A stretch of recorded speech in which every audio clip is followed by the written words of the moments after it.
Guys, giilad rami sa mong amo. Ingon siya nga.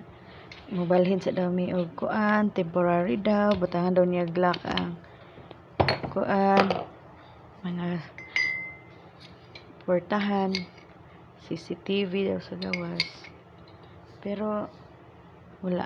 Munang naa pa mi diri nagluto tapos marag hapon kay mahadlok mi bisig mukalit ra tug apot. Yang amahan. So, diri lang sa mi bahalag baho kay na mong kwarto. Okay? Luto ko. Luoy kay mi na. So, sa wala na to naagian sa Pilipinas, maagian na to dire.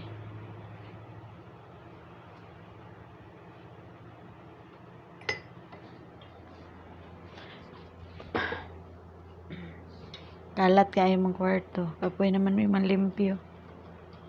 Dito po sa kusina. Kalat po kayo.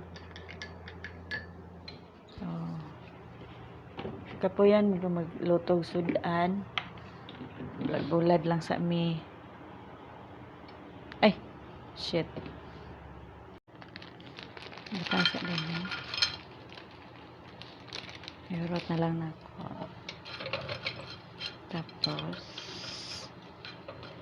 inig mag-dry na ni siya. Bata na kog oil o gamay nga sugar para lami. So, matagad-taga maluto siya.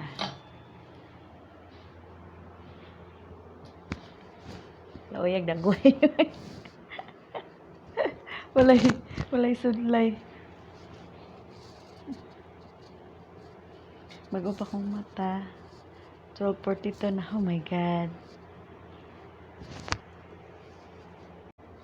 So guys, nagtagad pa ko nga kuan to siya kanang medyo crispy. Labi mo to siya pag mala na siya tapos lagyan siya oil gamay tapos sugar gamay para lami.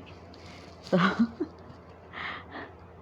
maglisod na mi pati pag-ihi. Mahadlok mo gud mi gawas, mahadlok kay kung adto kusina, dali-dali ra ko. Naman siya duplicate gud dito sa susi.